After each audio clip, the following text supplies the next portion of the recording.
Good afternoon, everybody, and welcome to the Council meeting of Wednesday, the 23rd of August.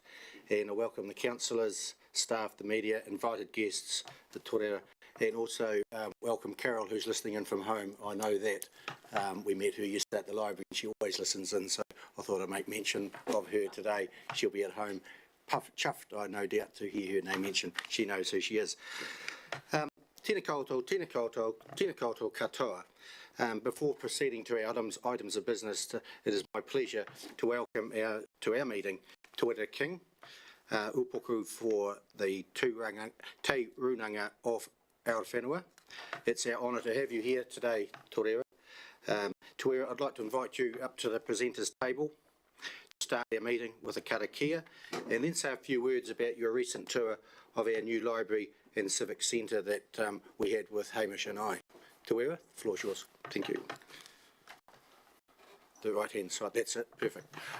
Tēnā no tātou, tēnei te mihi atu kia koutou katoa mō tēnei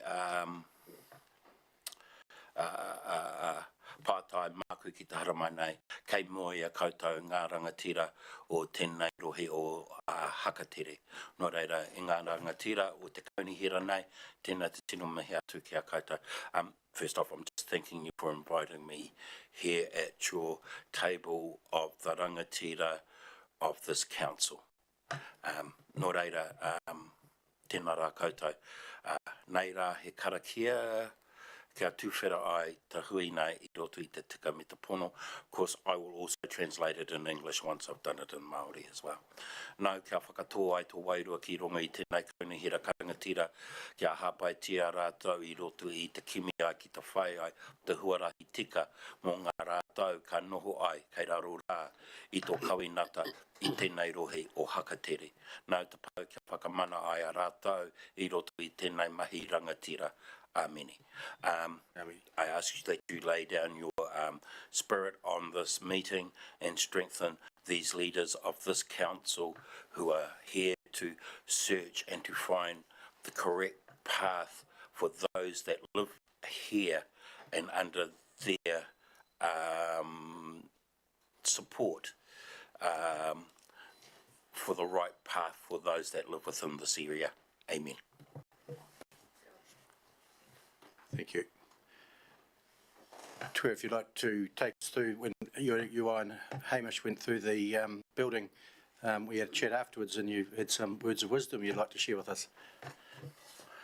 Not too sure about the words of wisdom. I think those two left before, but I will give it a go. I was fortunate enough to be taken for a tour across the road there where the council buildings were, even though I accidentally came here thinking they would be, I was given a tour around here. But I was absolutely blown away by the place. And those original names that I originally gave actually do not fit the building and the purpose of the building. So just going through that place, I thought, well, this is kind of like a house for Ashburton, basically Ashburton House. So the correct name for it shouldn't be the name that I gave it, the gateway of Hinipaka, but Te Whare o Whakatere or Hakatere, however you want to put it, which basically means in its most simplest terms, Ashburton House. Now the reason why I gave it Ashburton House is because it's going to shelter a lot of things in that house that is to do with the community here. The library is one, the council meeting room is another, and there'll be others that will be wanting to use those offices as they should, because it is, for me, looking at it, it is like the whare nui on the marae. It should be there for the whole community, and as is their right as people of this particular area. So Te Waharo or Hinipaka does not suit that. Its name literally means the gateway through Hinipaka, which means you're still travelling on. This is about people that live here. So hence, Te Whare o Hakatere, or Ashburton House. I looked at the library and I thought, that name I gave was wrong. A pātaka, it's not a storehouse. It's like a kete.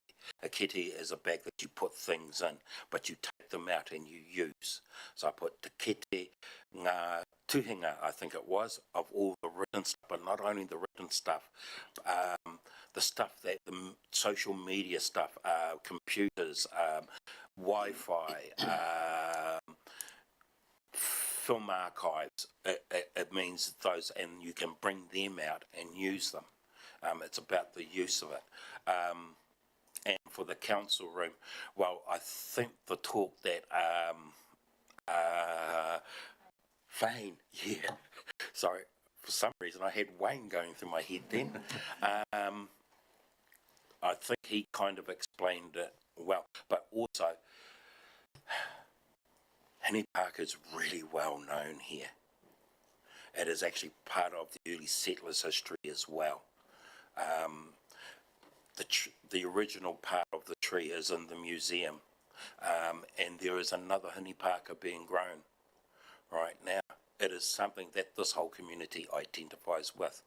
So in terms of an appropriateness for what that room is going to be used for, I believe that's probably the best name that I could give for it, because that's an ancestor, that's a landmark that sheltered people back in the day when they were coming through.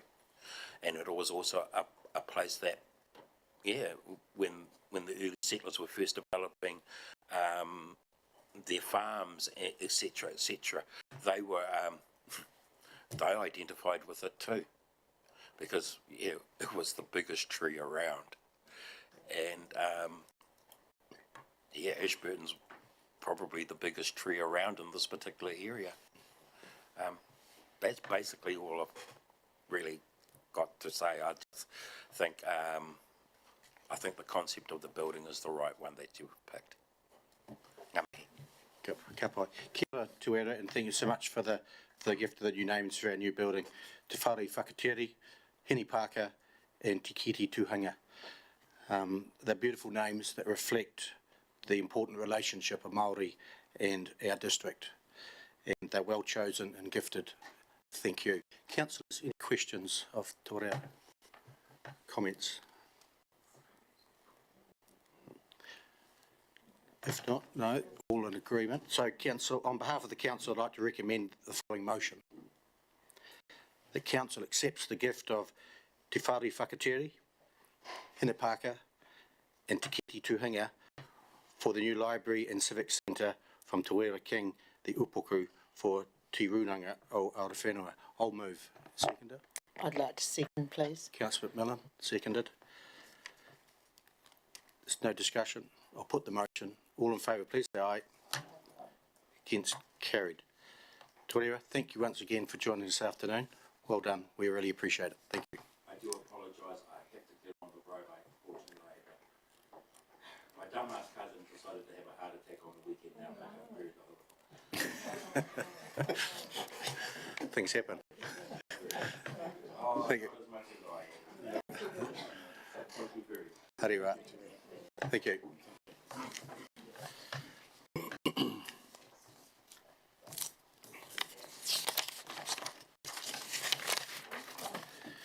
So I'll call now for apologies if they're all here.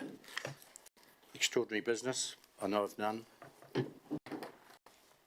Declarations of interest in today's agenda.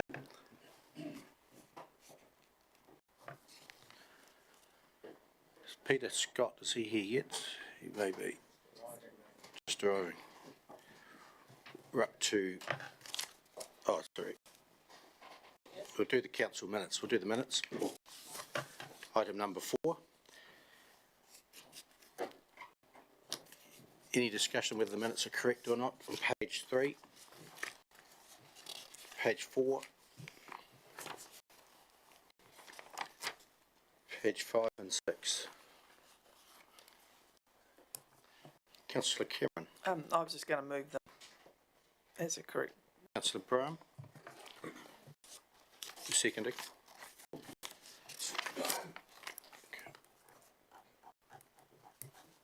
I'll put the motion. All in favour, please say aye.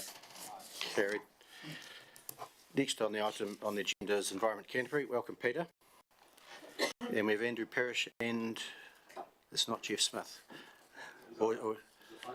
That's all right. Yeah, please, Peter, come up to the table. All that need to be there. Yeah. You know how to use the microphones. Welcome. Thank you for coming down to talk to us about the regional policy statement and anything else we would like to discuss.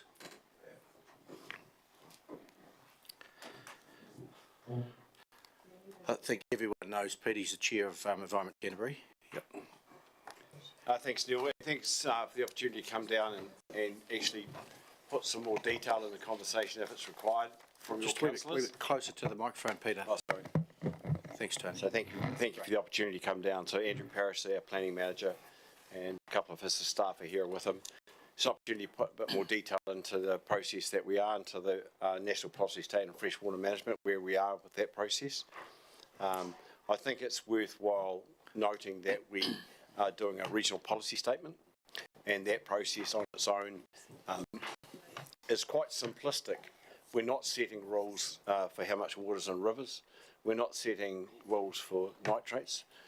We're doing a regional policy statement, and for those of you who understand that, it's a hierarching document that sits, and then when you're doing your district plans or we're doing our regional water plans and things like that, that document, the regional policy statement, provides the direction that we're taking for the region. So we keep checking back that everyone's understanding what we're talking about.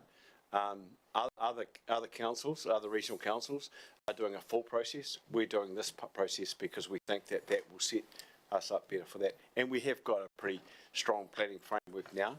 We've just put PC7 into play last week, partially into play last week. That was a $12 million process that we spent in the Waimakariri area and also the Timaru area. So yeah, those plans are sitting there, so we're not needing necessarily to go back there. But the period from the end of this process and through 2028 will be the time when we go back and look at those things. So, Andrew. Sure. Yeah. Got it, Peter. Welcome, Andrew. I'm going to take the first opportunity to introduce the staff that are here. So this is Sam Leonard. Sam's a principal planning advisor in my team. And Serena Orr, who is a planner, senior planner in our team. And we have across about 16 planners that exist in our team, we've been out basically with a blank sheet of paper over the last 2 months saying we've got a process to follow at the moment. Process is, as Peter described, to develop a regional policy statement. What that needs is the input from our community, from you, to help us understand what that vision is that the regional policy statement should have, how we provide that integrated management across the region, and territorial authorities are critically important in that because it's kind of your document as well. You have to give effect to a regional policy statement in your district plans in the same way as we need to give effect to it in our regional plans. We've got a bit of a presentation here today that we can walk you through, but most of this is the korero between us and you in terms of your feedback to us around where we're going with this. And this is just the first step in that process. And we've got further rounds of engagement to come this year, and we'll still be engaging over the course of next year, particularly with your staff, because as I say, it's like a shared document between our two organisations. I might pass over briefly to you, Sam, and then I think you're going to pass over quite quickly to Serena. Other way around, actually. Okay, right on. Kia ora. All right, so I will jump on with the presentation. So essentially we have been engaging over the past 6 weeks with our campaign about understanding visions for freshwater and outcomes in general across the entirety of Canterbury. So as Andrew just talked to before, we have our regional policy statement, which gives effect or interprets in a way the national policy statements and the national environmental standards to kind of interpret the purpose of sustainable management under Section 5 of the Resource Management Act. And then there is that requirement for our regional plans and district plans, such as the Ashburton District Plan, to give effect to what our regional policy statement says. So it's a very strong document, and there's a lot of, it's very important what we put in it, essentially. So in terms of what is an RPS, it will highlight our resource management issues throughout Canterbury, and then we will set the objectives and then the how we're going to achieve our objectives through policies and methods. And methods might include directions for what territorial authorities must do. So that's also important that we have that relationship with yourselves. I'm the district planning liaison person for Ashburton, so any kind of submissions on plan changes, such as Plan Change 5, which you guys are working through currently, or notified consents, I will take a look at that. And then in terms of what is in an RPS, it's extremely broad.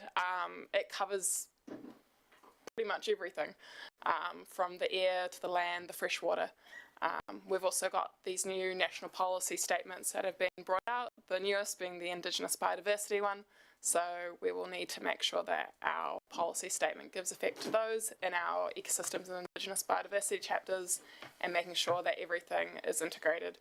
But more importantly, there's also the national policy freshwater management is the top of mind, and the national policy statement for highly productive land as well. So I'll just pass over to Sam. Kia ora koutou, thanks Serena. So in terms of why are we doing it now, there are a few good reasons for this, and I can appreciate that lots of our communities in Canterbury are really struggling with the amount of engagement, or that engagement fatigue at a national scale, a regional scale and a local scale. So I'll just kind of step through a little bit of the logic behind why now, some of which is out of our hands. But in terms of the operative regional policy statement, it's pretty much bang on its 10-year lifespan. So it was made operative in 2013, which I think is actually just before the Ashburton District Plan was made operative. So we're pretty much bang on that 10-year lifespan. There's also been a huge amount of new policy direction from central government flowing down to us. Serena mentioned a couple of them. They're on the slide there. The National Policy Statement for Urban Development, Highly Productive Land, the NPS for Freshwater Management, and most recently the National Policy Statement for Indigenous Biodiversity. So in terms of our time frame, which I'll get onto in the next slide, we do have a 2024 notification at the end of December 2024, so end of next year. That's primarily being driven by the NPS for freshwater management, which requires us to notify something by the end of 2024. To put the kind of legislative requirements to one side, there are also just some really good reasons why now is a good time. And as I'm sure you guys will be well aware, we've got the potential for local government reform. We've got the Resource Management Act reform. And what we have in front of us is an opportunity reviewing the regional policy statement now within the existing framework. So that's what we know, the Resource Management Act. If we get some really strong direction in place now, that's going to set us up and tide us over that period of potential uncertainty as we move from the resource management system into the Natural Built and Environment Act system. We know that our resource management issues aren't going to change. So if we can have that really strong policy, it's going to give us a bit of a buffer and a protection to some of the changes that we will see probably politically over the next few years, or not. And a bit more specifically on that time frame, so we're working through that December 2024 notification period. And in order to get us there, we've got two really important conversations with the public at large. We're just coming towards the end of our first conversation, which is still publicly open. Feedback closes on our website on the 27th of this month. And this first conversation has been high level, what do our communities want to see for the future of Waitaha? So it's quite aspirational in terms of what are the outcomes that people want to see. Important to note that we're not starting from a blank slate. We have got the operative regional policy statement, and it does have some pretty good and strong direction already in it. So to help the community with those conversations, we're asking, is the current regional policy doing enough? Are there areas where it could be improved? And some areas, is it doing too much? Trying to understand the changes to the existing framework as opposed to full scale, starting from a completely blank sheet, although anything and everything we're open to feedback on. The second conversation, and this is one where our territorial authority partners are really critical, is when we will be coming back to our communities in just after the general election, so the second half of October through to the end of November. And that's where we will be putting out options for changing the existing policy framework in terms of how could we do things differently. Some options will be mandated out of the national legislation, and there will be particular things that we have to include as options, which are in the kind of non-negotiable part. But there's lots of areas in between. And Ashburton is actually in a unique position because you've already got a second generation district plan under the Resource Management Act in place. You're quite far ahead of the curve compared to some of the other Canterbury district councils that are just now in the middle of district plan reviews. So the feedback from your council and your staff will be really critical, informing us on how has the regional policy statement helped you, where has it hindered you, particularly through that district planning review process, which you've already been through under what was probably the proposed RPS at the time, but essentially that same document, which is quite unique compared to the other Canterbury TAs. And then next year we'll be into drafting, and in around about the middle of next year is when we'll be beginning the formal consultation under the RMA, which is where key stakeholders like yourselves will be receiving that draft and the opportunity to formally submit and provide us that formal feedback under the Resource Management Act process. A little bit about the nuts and bolts about what we've been out there saying to the public.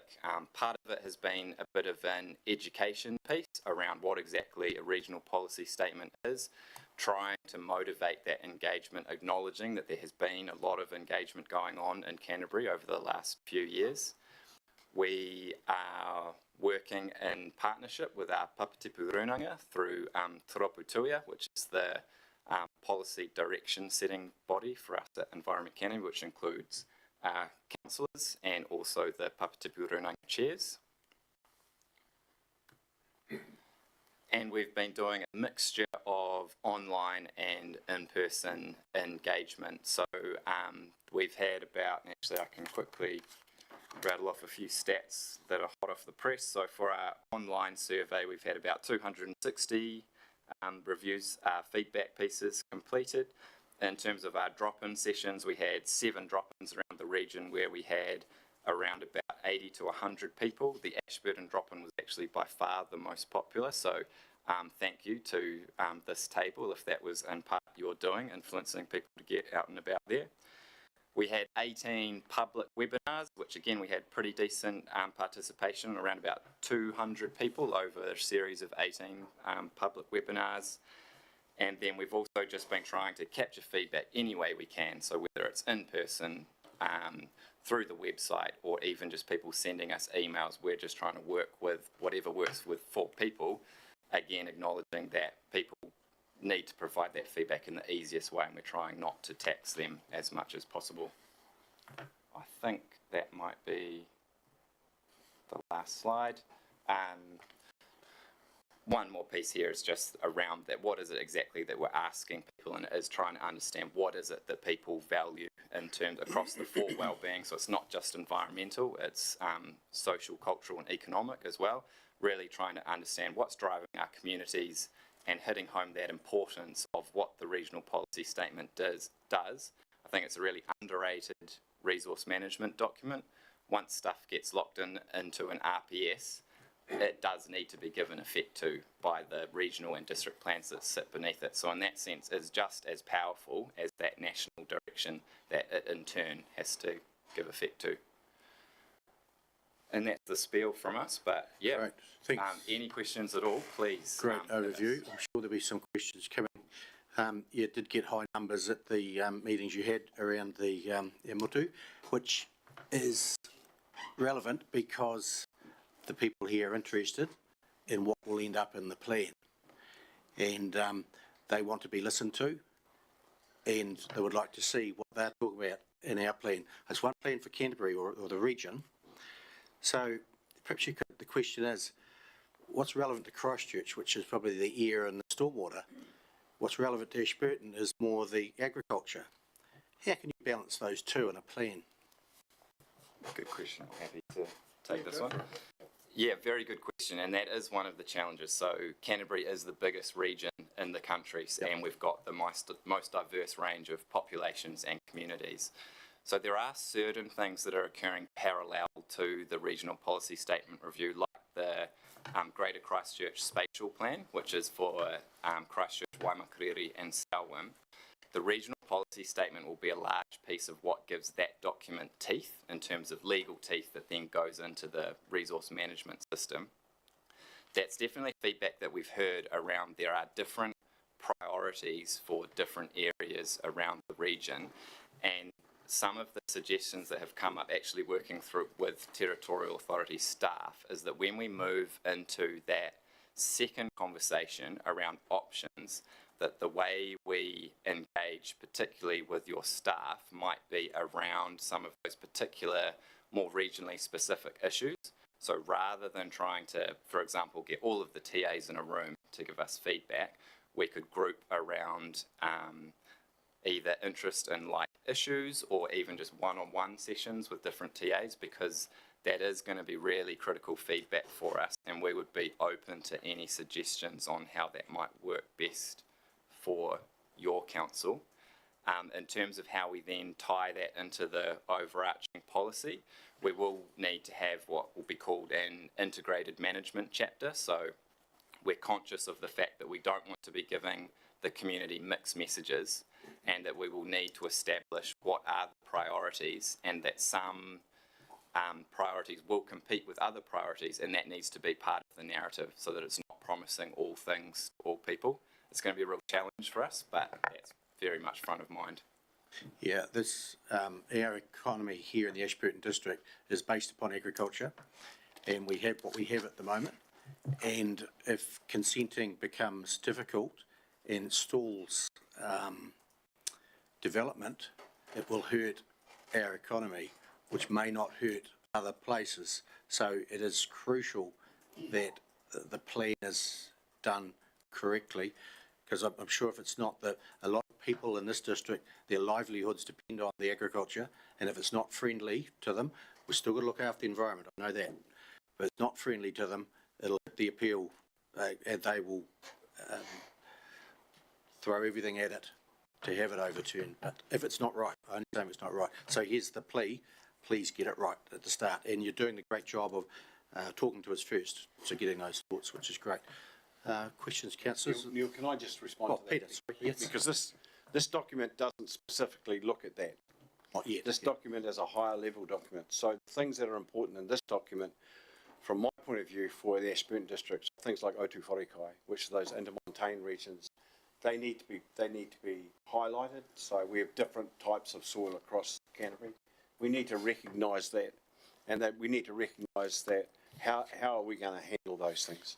We need to recognise the fact that we've got we've got an increasing nitrate issue, or a decreasing nitrate issue, or a nitrate issue, whatever.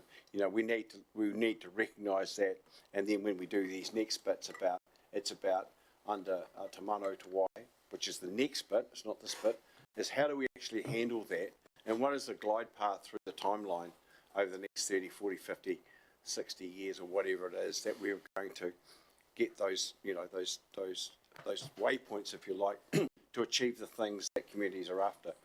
So we're a long way from actually attacking any of the GDP in Ashburton, but in this district or any other regional district. But you could say this is a precursor to all of that, because a regional policy statement says, how do you want your region's natural resources to be managed? This is an opportunity for you to say, this is how we want them managed. Yep. So I think I don't want to be too prescriptive around what I'm about to say now. But I think up until this point in time, I think there's a wrong message being given, and everyone's racing for science to try and support what should be in the GDP and all that stuff. We're not there yet. We're not in that space yet. Regional policy statements don't do that. So, just an assurance. And if we need more information around that, Neil, please ask, because we're having trouble with some of our own councillors around that stuff in terms of identifying what are we talking about here, because it's not easy. It's not an easy concept. Thanks, Peter. That's really good explanation on the process and how we're going to go through it. We'll go to Hamish and then Richard. Richard, we'll take Richard. Right, okay. Well, I probably talk from having been Plan Change 2, and that would be the widest consult. We consulted in our community, went through that process, and I think the feeling of that would be that the document that was put out at the start was a document that was given to us at the end. So the consultation process was just a huge amount of tick boxing and going on. And the 6 weeks that we've been given, our community has mobilised to get something back that is meaningful and has good community feedback and input into it. But the concern is for me that you are coming out with some options, and once the options come out, you've almost put in place the decision process, because that will be, the options won't be a wide range of options, they will be options in a certain location of of thought. What happens if those options are not what our community wants? How do you turn the ship around? Because it's very hard to turn it around. Once it's been written down, it's been justified by you guys to put it out there. Therefore, it's incredibly hard to change that. So how do we have confidence that what our community wants is going to be listened to and put in? It follows on from what the Mayor said. That's really useful feedback, and that is something that we're very conscious of as we move into this option stage, in terms of that, making sure the whole spectrum of options is represented. So when we're talking about options, they're not getting into that detail of rules like Peter's mentioned. That's what's for the next conversation with an integrated regional plan that will occur 2027, 2028 sort of notification. But for the options that we'll be discussing with our communities in October and November, the end of October and through November, is either this is what we've heard from our community in terms of desire for change at potentially different ends of a spectrum. This is what we know we have to do because of central government direction in terms of changes that we might need to make. And then also changes where we know that the existing policy hasn't been delivering the outcomes, whether that's through the implementation or the actual objectives contained within that policy. And then for our community, we will be giving them the full spectrum of totally unbiased options, just in terms of this is what we've heard, these are some approaches, and then that community feedback on the options is what will inform the recommendations that go to Whakapatuia, decision makers, and then also into the drafting of the plan. But in terms of drafting, nothing has happened. So essentially, there's no predetermined outcomes that we're trying to draft for. We're using these engagement processes to provide the feedback that will direct the drafting of the RPS. Thank you. And I think I've received a fair whack of stick over the time of this last 6 weeks of engagement around why, ECAN, did you come out with a blank sheet of paper? And it's to achieve exactly that point, that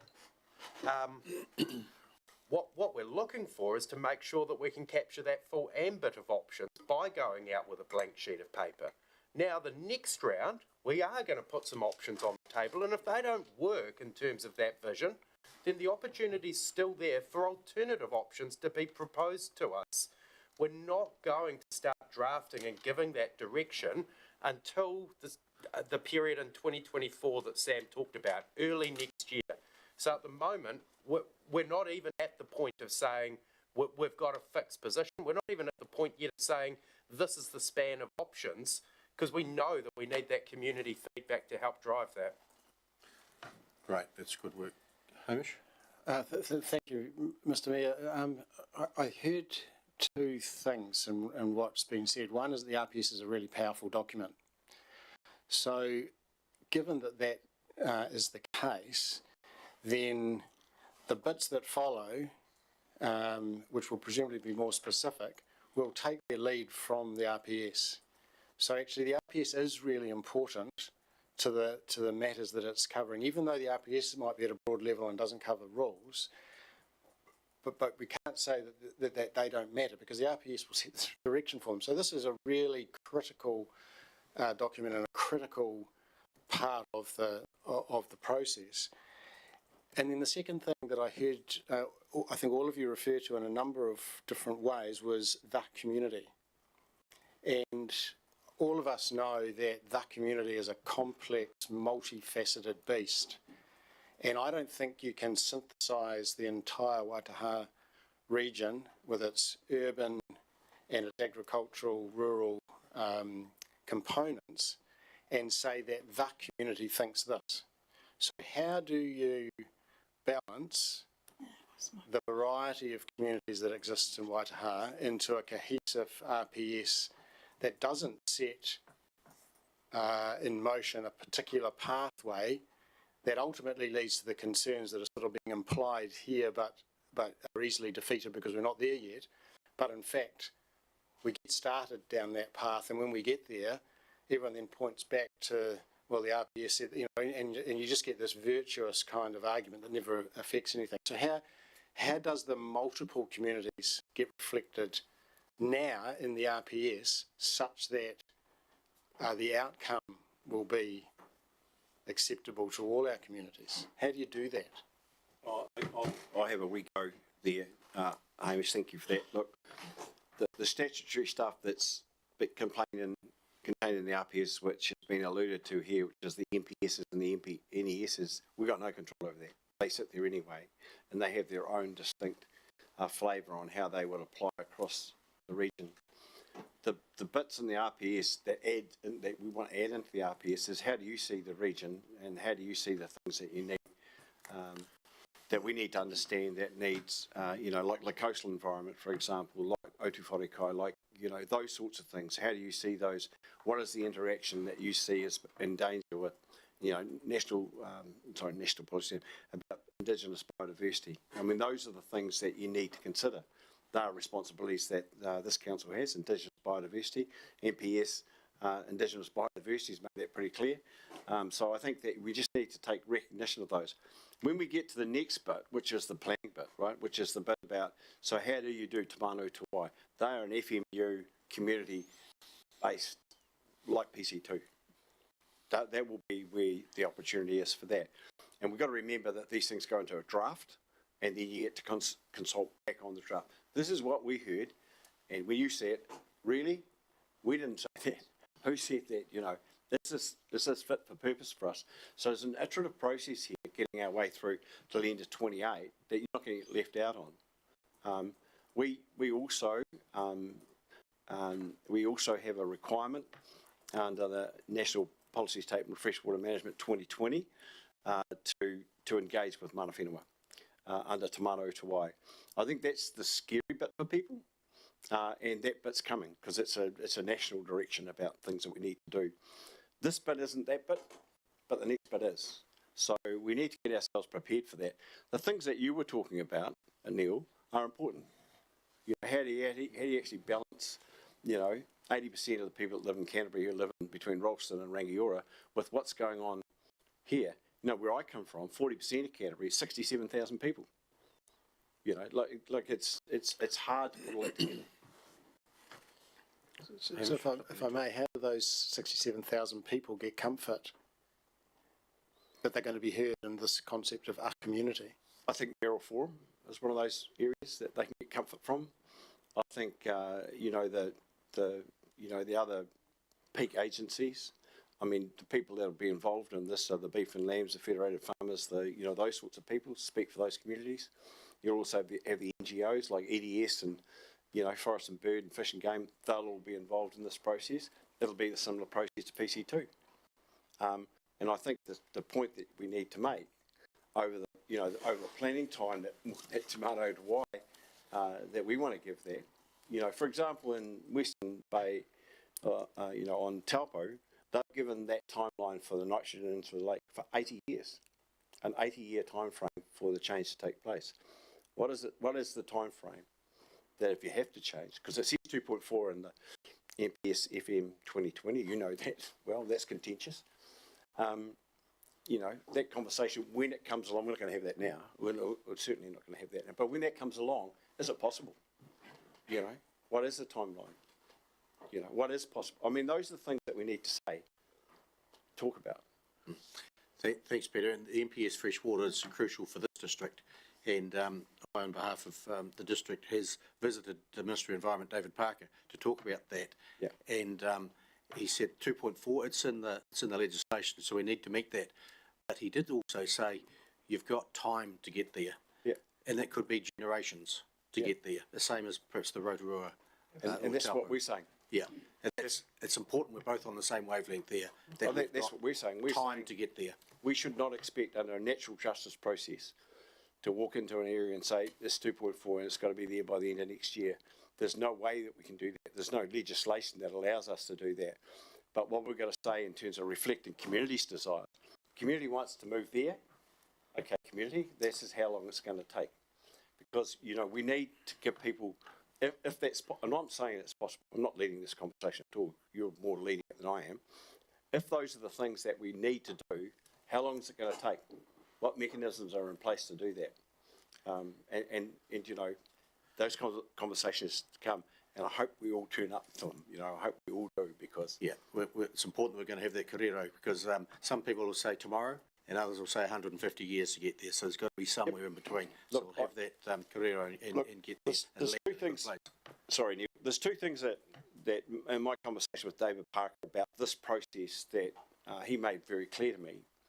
The timelines are the community's timelines. Because I said to him, have you got an idea of what you would expect? And he said, no, I haven't. That's not my job. If I put a number on the table, it's people are going to push back on it. So let's put that in our place. The second bit, which I've gotten myself into a bit of trouble on, is putting the stuff in front of the communities about what the expectation is. The 2.4s and the fact that we're going to have to change things, all that. Because those are the things that might be the things that we have to do. And we shouldn't come along at the last minute and say, look, shit, it hasn't worked for the last 40 years. We're going to have to get rid of this. And I think that now's the right time to have that conversation, and we've got plenty of time to do that, but we should have that conversation. Correct. Councillor Love? Just going to say, I was in the room when David Parker came here and set the 2.4, and he actually said it was an aspirational level, and there was no evidence to it. And I think that's one point that needs to be looked at. What is coming at different points in above Dockland? But the other reason a lot of our local farming community turned out to these meetings is the concern of their future water consents. Were they going to get them or not? And we can't operate if we don't have water. But the balancing of views is important too, because there's been a lot of advertising all over media and everything about dirty farming, and it's been a real hit at us, and it's not. We've been changing things for years and we're getting better at it every year. There's new technology coming, but no one's looking at the town issues. They seem to be, it's all the farming sector, and what worries us is all the feedback you're going to get, it's all on about farmers and nothing on the town side of it, and we kind of think, well, town's not that clean either. No one's looking at all the medications that's going down through the sewer systems and out into the rivers and out to sea. That part of it is not being looked at all. So to me, it's going to have to be balanced. Because we're quite separate, the town sector and the farming community. We're all, doing pollution, and you can't have it all on one side, not the other. Look, I can assure you that I'm not making, from my point of view, from where I sit, not making a target of farmers at all. But I'm just trying to be realistic in terms of the things that other people are saying. And the people that are saying those things are the people that have got the statutory power to put those documents in place. And if And my point was, and I get a lot of trouble with your councillor from down here, Councillor McKenzie, have massive arguments with him about, you're trying to do. I said, I'm not trying to do anything. All I'm trying to do is put on the table the issues that we've been given from Wellington. We don't put this policy in place. We have nothing to do with the policy. MFE put the policy in place. We have to enact it. You know, that's what our position is. And you know, when it wasn't getting done before, they got commissioners, and they came in. And you made that point before about Plan Change 2. You got back what you gave out. There's a bit of that, because there's a bit of it. We need to get these things done, because this region didn't have a land and water plan up until 2012. Now we're rushing on with this stuff within the last 10 years. I mean, I just told you that PC7 cost $7 million. We spent $60 million, ratepayers' money, your money, on plans to get ourselves to where we are, plus another 12 on PC7. And I'd say that farmers and others have probably spent at least that. So we spent in excess of probably $120 million in Canterbury on plans. We're planned sick, you know. And you know, one of the things that the RPS will give us is a wee bit of space. And we're not at those hard arguments yet. Thanks, Peter. Can I add just a little bit to that? One of the things, and it's really good that it's come up in this conversation, it's almost universal that everyone has said we need improved water quality.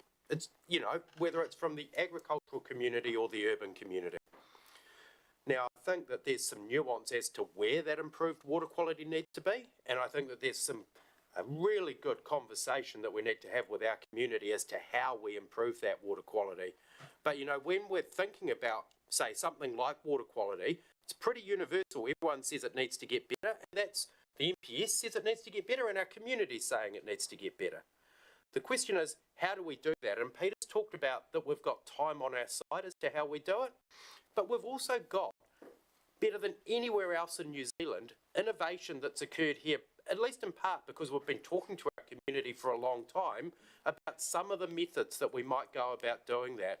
And I'd like to say that the agricultural community is actually probably further ahead than the urban community, because that's an individual working on their property rather than in an urban community. We need a collection of people to work together to be able to deliver that. That means that when we're starting to pull the RPS together, you should expect, because of the feedback we've seen already, that there will be both pressure on the urban and on the rural community to achieve the outcome that everyone's told us now, that water quality needs to get better. And you might see the timeframes quite different as to agriculture versus an urban, or rural versus urban environments too. Thanks, Andrew. And I like the same, Peter, you said we're plan sick, but we're probably cash poor as well because of it. So the balance is, it's a lot of money going into these plans, which needs the balance. Councillors, anything further? Doesn't look like. Well, thank you all. Richard. It's a question regarding, well, I've got the chair here. Carter's Creek is a stream that runs through Tynwald down towards Lake Hood. It's an Ecan river, Ecan stream, and we have flooding in it. And the people on it are very frustrated that they keep getting told that it's a district council problem or it's an Ecan problem. So I think I'd bring that to your attention, that it needs to be, the shot of lightning should go down through the chain of command to get some action on it. Yeah, we'll elevate that to your councillor, because he's in charge of rivers, and he can come back with an answer for you. And if he can't get you an answer, then I'll be very surprised, actually. Councillor Wilson, can you repeat the name of the stream so I can take a note of it? Carter's Creek. It flows through Tynwald, ends up at Lake Hood. I'm happy to talk with the planning team here at Ashburton as well about that. They'll be aware of it. I'm sure they are over it. I think everyone's aware of it. What Councillor Wilson's talking about is need some action on it. We want it better than what it is. So the zone committee's aware of it too. So there's there's just nothing seems to be happening much, or what we're seeing anyway, or the people are seeing. But Sam, Serena, Andrew and Peter, thank you very much for coming along today and presenting that to us. It was really good. We've had really good discussion, I think. You've heard what we're saying, we've heard what you're saying. So there's a process there. We'll be part of it, obviously, and our community will be part of it. So thank you all very much for coming. Thanks. That's cool. Thanks for the opportunity to come and look. I'm available. If you need to talk to me, talk to me. I mean, that's my job, actually, to do that work on your behalf. And if you're not sure about that stuff that we've talked about, just ask, you know, like, we don't we don't want to, I keep saying to people that we engage with on this process, we don't want to get to where we think, oh yeah, everyone's here and we have to circle back and pick something up. Don't want to leave anyone behind here, so, and that's individuals, that's councillors, your responsibility is greater than the great unwashed ratepayer, so, you know, that's something we need to take into account. Thank you. Like, if we stay there much longer, we get really wound up, Neil, actually. Oh, you just round up enough. Thanks, Pat. Thank you all. Right. Next up is the Road Safety Coordinating Committee minutes. And we'll receive those minutes with a recommendation. So shall we receive the minutes first? Have a move and a second for that. I'll move. Councillor Lovett. Councillor Todd. Move that we receive those, all in favour we receive those minutes. Say aye. Against, carried, thank you. There's a, I have a question with regards to the minutes. I'll do the recommendation first. Yep. There's a recommendation there that council adopts the revised terms of reference for the Ashburton District Road Safety Committee with the inclusion of Aotearoa Transport New Zealand in the membership list. Councillor Millen? I was going to move that Jim Crouchy has been attending those meetings on behalf of Aotearoa, but for some reason it wasn't on the terms of reference. Yeah, it's an oversight. Councillor Cameron second. Put the motion on in favour, please say aye. Yes, carried. Councillor Cameron. Just in the minutes, it refers to Whakakotahi/NZTA. This is on point 5.2. Stantec have recently completed a peak travel study on State Highway 1 through Timwood and Ashburton. A copy of this report to be circulated to members. Has anybody seen that? Because that reflects a question I asked James when he was here last, and I'd be very keen to see that report. No, well, I certainly haven't, but Philip, can we follow up on that report from, will it be through from Whakakotahi, where the report is that they were going to send? Yeah, because it's basically the same thing as they refer to in here, and I haven't seen it, so it'd be good to see it. Yeah. Thank you. Thanks. Also, just while we're here in road safety, and I'm looking at the school signs, and we've now got the school signs up, and it's urban I'm thinking of, is 30 k's around the schools, which we decided we would implement. They're up, not being adhered to. I don't think they're working. Not sure if anyone's getting tickets from them, but I don't think we've made the right decision, but it's still early days. So I think with your thoughts on it, that we call for a report asking for a review of the speed limits in the urban Ashburton area after being in place for 6 months. So we've, and it'll be forewarning for the staff that report will need to come within 6 months of those signs being up to see if it's workable. If not, what can we do to make it more workable? Just go, Councillor Cameron. I think that's a great idea, and I'd support that idea. I mean, a report isn't a change of mind, it's just a review of what's happening in real life, if you like, so, yeah.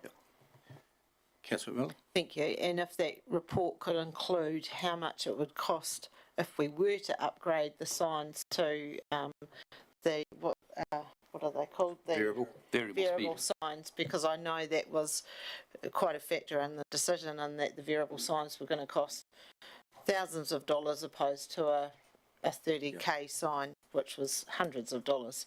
So maybe some costing around that would be good. So we're August now, so it's going to be sort of February, I think, anyway. Yep. Councillor Todd.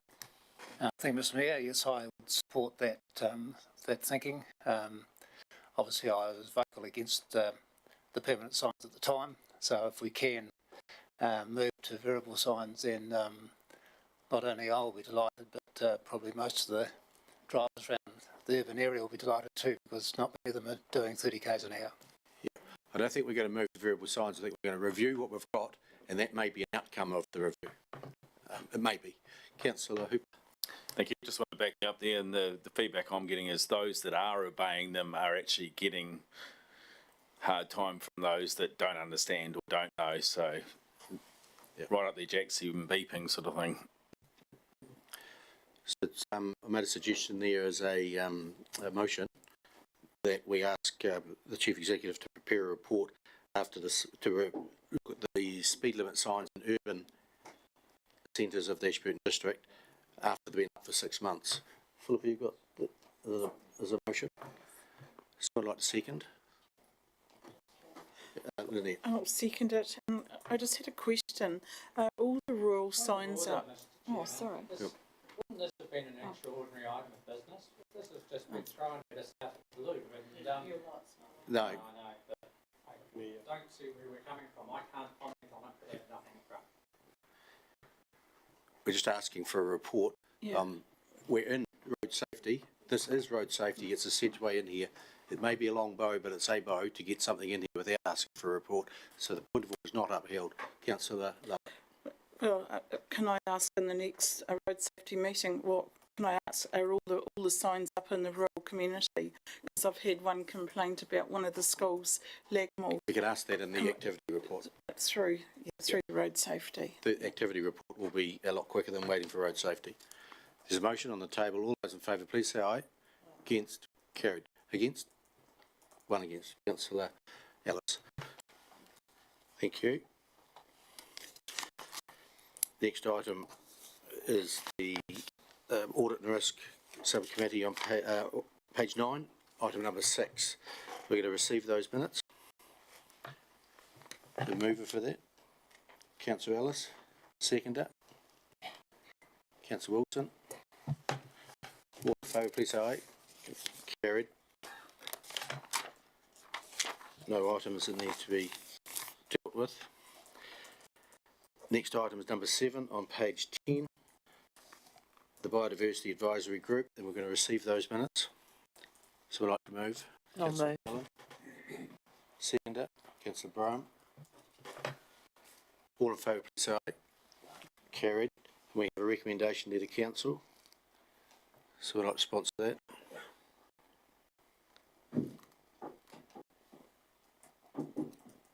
It's a recommendation to council. Can you speak to that? It's in two halves. Okay, take And basically, we can want we to do it in move. two parts because it's not correct as I remember. Okay, we'll take it in two parts. We'd like to move. The first one certainly that was okay. We talked about that. So I like a motion for that So you're moving item point one. Yeah. Seconder. Councillor Cameron. You want to talk to it? Councillor Brown. Yeah, it was basically some of the people were quite worried about wilding pines and bits and We're pieces. just on point 1. Yeah, sorry. Oh. Yeah, that is about the existing Report shelter one, belts. right. Yeah. So basically that part. Yeah. So that was just a recommendation from one Okay. of the members. Further speakers for or against? I'll put the motion. All in favour, please say aye. Carried. Item number 2. If I can speak to that one as well. Basically, some people wanted to see the planning manager to make a presentation. We changed that to getting the biodiversity person giving some information instead of having the planning manager here So pardon me, number don't give me a glass of water. Point number 2, am I going to get a mover and a seconder for it or not, do you think? It was not what we talked about, so. It's not what so that point hasn't come from the meeting? It came from one person, and when we had a discussion, it was basically left out. It's been That might- Smith that and might- Clemens. Hmm? It's been moved and seconded by Smith and Clemens.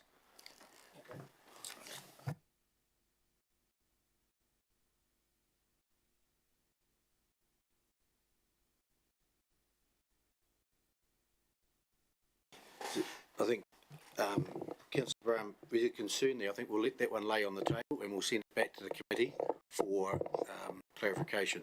Mr McKeon? Yeah, through the chair. That was a recommendation in the meeting to be put forward, and there was a discussion, and we did discuss whether our biodiversity advisor could present that same information. But we've since spoken to our planning manager, and he will be available to come to the next meeting. So I think that's okay now, that recommendation. So the recommendation is, okay, we won't need to let it lie on the table, we'll send it back. That's Okay, I'll fine. need a move and a seconder for it. I will move it then. Councillor Brown, Councillor Lovett. Open for discussion, debate. If not, I'll put the motion. All in favour, please say aye. Carried. Thank you. Still, we've got whara order coming in at 2 o'clock, so they're not far away. We have one member. We'll move over to item number 8, the Economic Development Quarterly Report. Simon, please.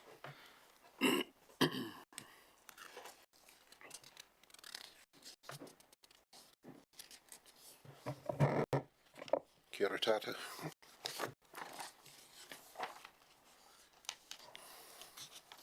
Anything further to add to the report, Simon, or No. doesn't speak to councillors' Nothing. questions?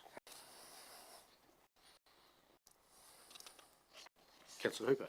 Thank you. I just had a question around Pillar 7 and Robert Grice and Justin Skilling's plans or proposed changes to the streetscapes, and officers are taking some preliminary analysis. What can you tell us a wee bit more about some of their plans, what they've got in mind? They're looking at a whole redevelopment of that area. As you know, they've bought many of the properties in the space.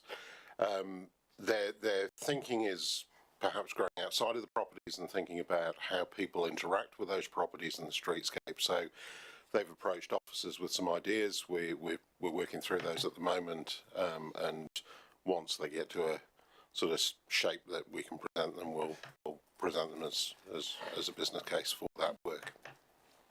I guess some of it's sensitive, I guess. Were they looking at footpath changes and streets itself? There's a whole range of options. I mean, essentially they see their developments as a link through to the entertainment areas, so the cinema and the event centre. And so they've got some really good ideas for that space more generally.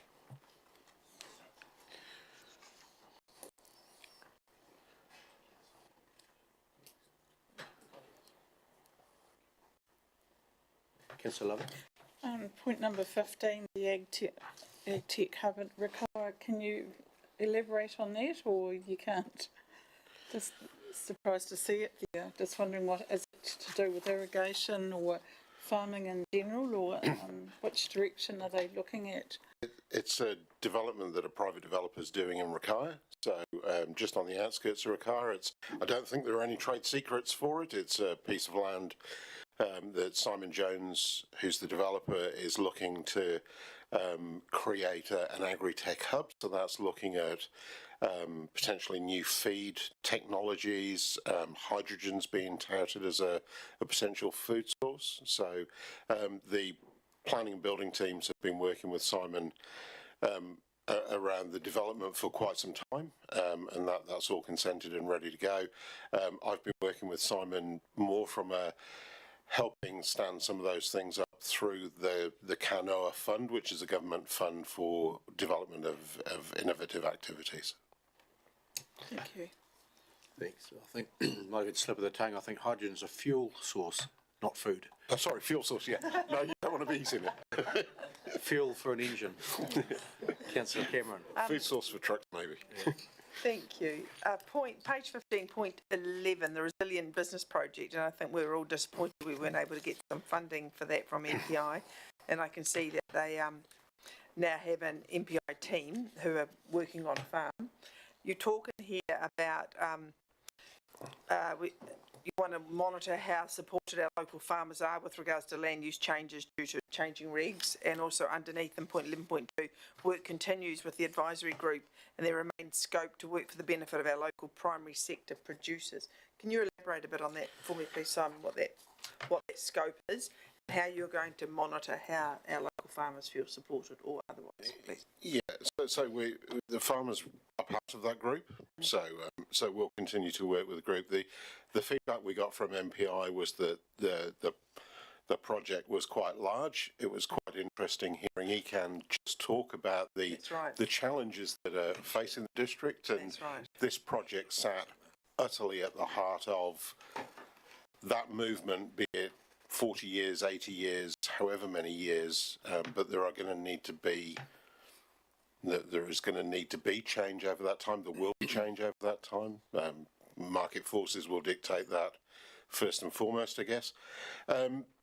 So the advisory group's considering its options. Andrew Parish, who just heard of, is part of that advisory group and remains committed to working together to see what practical options that we can assist our local businesses with. And when I say businesses, I mean our farmers and ancillary support businesses. So that advisory group, are you a member of that advisory group, or do we have a council member? No.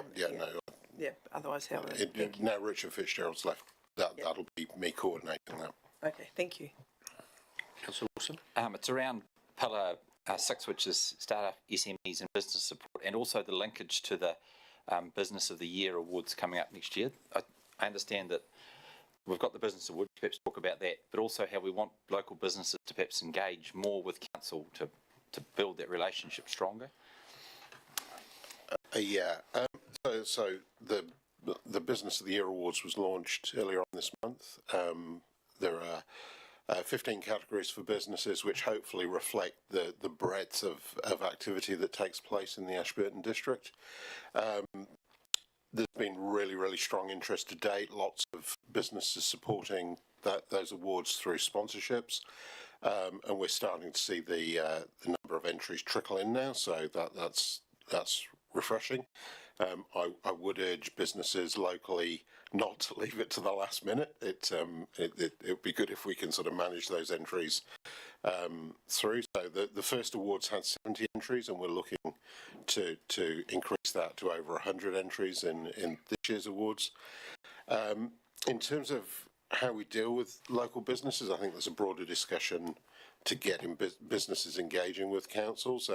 Certainly when my team go out and engage with businesses, we have no shortage of feedback and support in what we're doing from those businesses. So, but in the more formal sense of how we engage with businesses, I appreciate that it's been challenging for both businesses and council to talk together.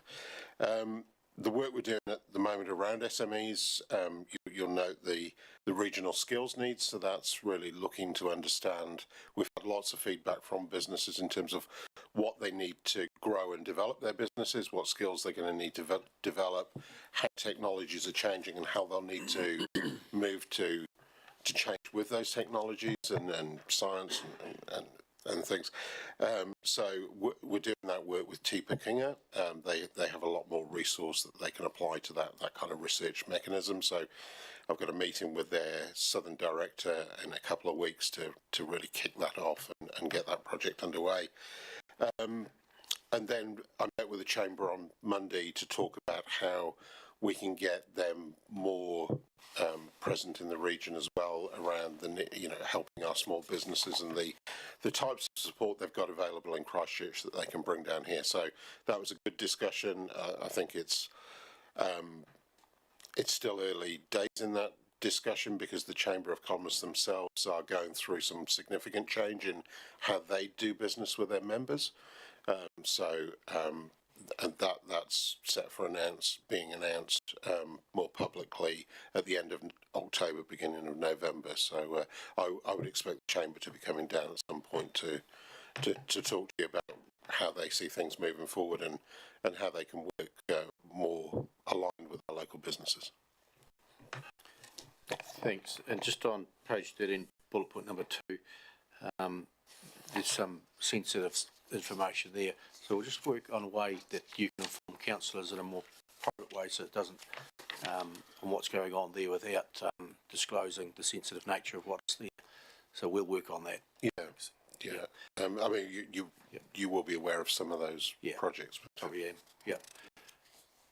Item number 2 on page 13. Nothing further. The last bullet point on page 16, that the quarterly reports move to 6 monthly, but you'll still be reporting through the activity reports? Yes. So the idea of this is that pending the new strategy development, I'll start assuming council sign that off. I'll be reporting on the new framework going forwards. Every 6 months, yeah, but still do the activity reports. Still 6 weekly through the activity reports. Thank you. No further questions. Thank you, Simon. We have a motion there that we're going to receive the April to June 2023 Economic Development Quarterly Report update. The mover, Councillor Cameron, Councillor Ellis. All in favour, please say aye. Carried, thank you. We'll move now to Te Whara Ora. Lisa, Bernie, is Lisa coming? My apologies, Lisa is sick today for the first time in 2 years, and I have challenged her on why she picked me today to be sick with. But so apologies, it will be me. That's fine. I don't think we'd make it that scary for her that she needs to be sick. But it is what it is. So Philippa's here too. Did she want to join you? I think I have a support crew with Philippa, and I'd like to acknowledge Mary, who's here also from Eastfield Health and a partner, and I'll talk about our partnerships today with our community. Okay. But they're here for my quick questions should I need their support and to support me. Do you want them beside the table, at the table with you? They are saying no. Very nervous. Thanks, Bernie. Thanks for coming along and sharing. We meet often. We met with Lisa at our last meeting, Lisa Blackler, who looks after, well, you probably more explain that better than I, but yeah, we thought that would bring you to council and you could explain what's happening with health in our district. So the floor is yours. Thank you. More than welcome to sit. I'll start and introduce myself by standing, and then I'll sit, and then we can move forward. So kia ora koutou. I'm sure I've met many of you previously, but my name is Bernie Mara. I am the General Manager of Rural Health Services for Waitaha, which is the Canterbury region. And today I'm going to talk a little bit about what's happening with Ashburton Hospital and Ashburton Health Services. I'll keep the presentations pretty light because I think it's really important today we talk to each other, and I'm really open to any questions. And if there's things I can't answer today, I'm going to take those back and come back to you. So, thanks, Bernie. So I have a presentation. Oh, just checking it is. I was looking for it up behind me. So, as I said, apologies from Lisa Blackler, who is the Interim District Lead Hospital and Specialist Services, and I'm going to talk a little bit more about what that title means after we go through the first part of the presentation. As we start, the first and foremost thing Just take this a wee bit closer to the microphone, Bernie. Thank you. Well, my booming voice usually carries. that's just for those we can hear. It's the ones at home who won't be able to. My apologies. So the first thing we talk about in health is our partnerships, and this is, I think, at winter, and many of you have probably experienced healthcare across the winter season. It is about how we support our communities to choose well. This piece of work actually started in Canterbury and then has now been led nationally. But you'll see across here, we talk about the range from self-care through to Healthline, to telehealth models, to how we connect people to, and I'm sure if you had the opportunity to stay at home and get the care you needed at home rather than sit for 6 hours in a hospital waiting, you'd like that care too. So that's what we're trying to build on. Pharmacy, we work closely with our local pharmacists around there are new initiatives now available to people at accessing our pharmacy in our community. Our general practice partners, we're in this together. It is not hospital versus general practice or general practice versus hospital. We are a team, and we meet regularly with our general practice team here. We talk about what are some of the challenges, and I acknowledged your previous presentation talked about workforce and technologies being some of the challenges for small businesses. We are small businesses, and we have the same challenges and how we work together in that space. Moving through to virtual appointments, physiotherapy, I think a lot of people trying to engage and connect them to many of the physiotherapy services and ACC, that they can actually go straight there. They don't need to access some of the acute space in AAU. Urgent dental care is something we really are building up through Te Whatu Ora and considering more. Urgent care providers. So when we talk about Ashburton Hospital, because this has been a generic poster, urgent care and ambulance and emergency care are a bit of a combination act when we talk about our acute assessment unit. As you know, we have our primary care providers who provide the planned care and acute care during the week. They have a roster pattern for the weekend, but a large proportion come through the acute assessment unit. I thought today people quite like to know what's happening and a bit of the data, and to share with you some of the information that we look at regularly, month by month. As you'll see on, if I talk to the left hand of the slide, does that make sense for people? I'm going to talk about that in the month of July we had 1,000 attendances and 46% of those were triage 1 to 3. Now when I talk about triage 1 to 3, that's an Australasian standard. We all measure the same way. And triage 1 to 3 are those who are needing time critical care. Those are the people who need a little bit more support on an earlier phase. When we think about triage 4 and 5, we don't like to say they are people who should have been seen in primary care. That's an old way of looking at things. It's more about, could this be delivered better in telehealth? You'll find at the moment in the Christchurch ED we have pods set up, and so these people who are identified perhaps as not as needing that time critical or more of a GP approach could be beneficial to them. They move into the pod, are connected digitally to a provider from one of the telehealth providers, the emergency care providers, and they leave that with their script and they haven't had to sit and wait through the ED queue for the SMOs, senior medical officers. 1,000, you see the graph goes nicely up. Unfortunately, it's not an income revenue graph. It is a demand graph. And it shows that from 2021, as we moved up to 2023, that care has been required across our community. I think that is reflective across New Zealand, across Aotearoa. We are not any different to anywhere else. The drop in 2022 was both our COVID moments, 2022, and you'll see there's 2 spaces there, but there's a quick increase afterwards, and that is around people felt they'd been at home for a while and they needed to come back out, and there was a bit of a growth around that care that they needed to look for. We actually talk about admission rates. You'll see as the middle slide we move along, of the 1,000 who came through, 21% were admitted. Hey, tiny. More of my support crew. 21% were admitted. That's actually an excellent benchmark. When we look at healthcare, we actually look to have a lower admission rate. It means that we're keeping people in hospital who really need to be in hospital. We want to ensure that we don't bring people into hospital. There's a term that used to be around in healthcare called convalescence care.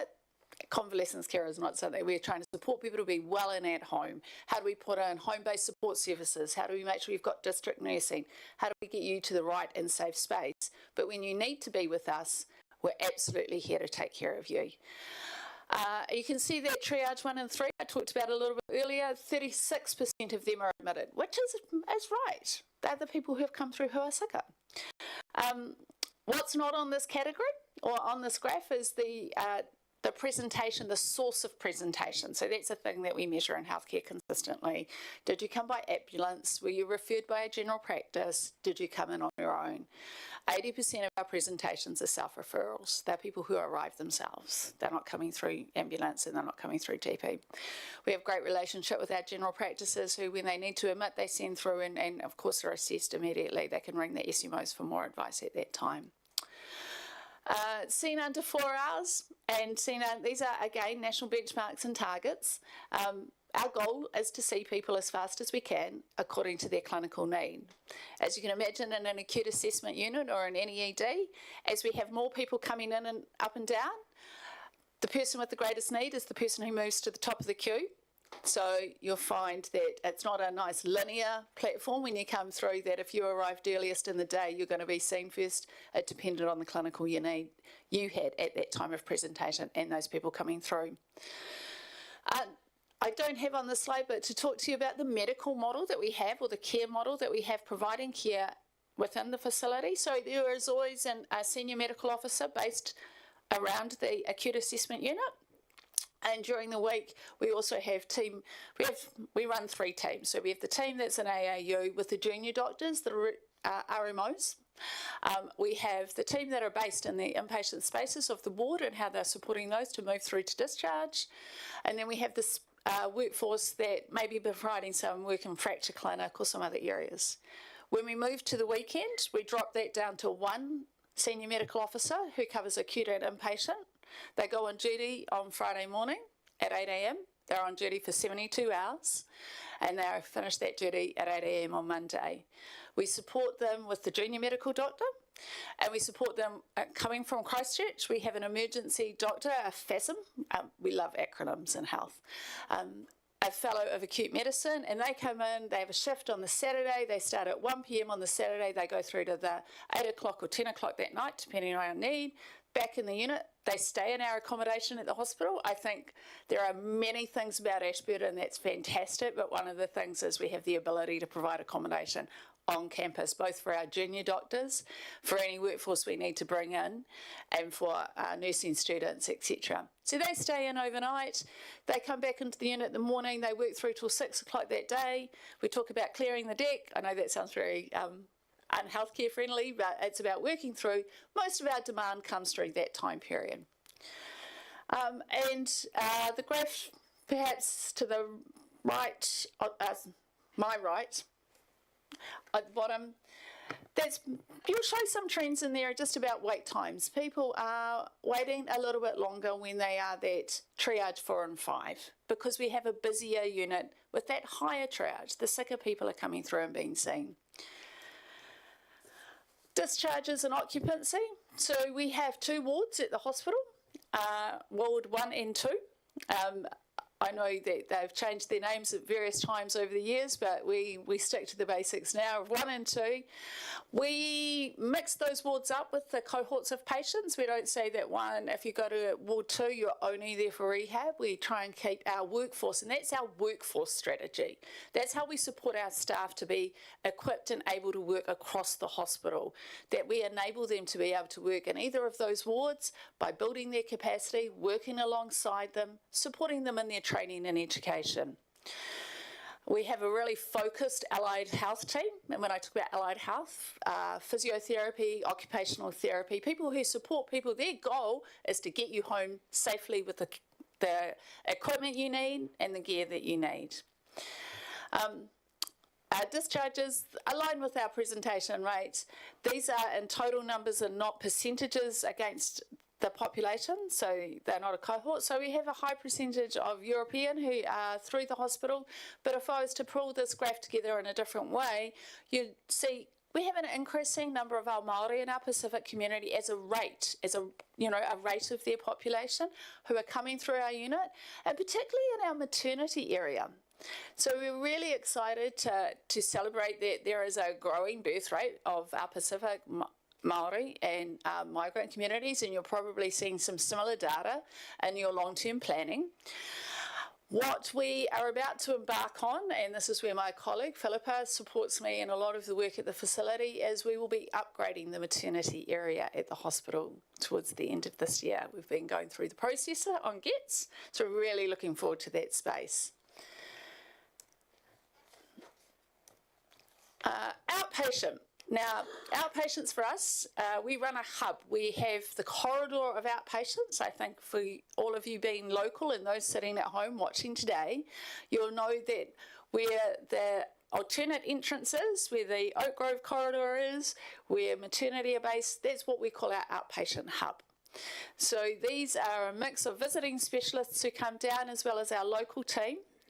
When we think of our outpatients, we measure the number of attendances, but we also measure their DNA rate. So are we effective in the work that we're doing? Because if a lot of people aren't turning up to the clinic that we've made available to them, that's our problem. That's not the patient's problem. We need to be engaging and making that the most accessible thing for them. In this particular cohort, or the way we group our data, you'll see district nursing is one of the top providers of service, because that's counting how many times we're out providing that care. We are looking to look at district nursing slightly differently, taking it out of that data set.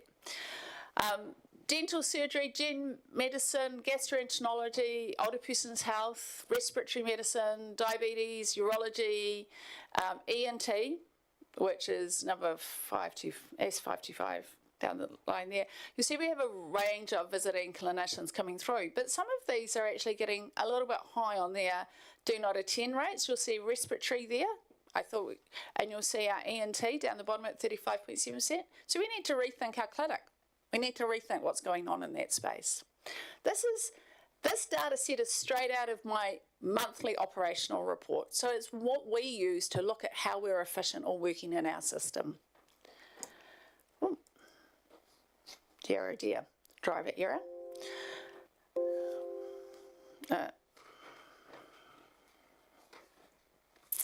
Go back. I don't think I have it. Fabulous, thank you. That's our patient overview, and I think we are down to the end. It is the end there, I just want to check. That's a brief snapshot of the service delivery in Ashburton Hospital.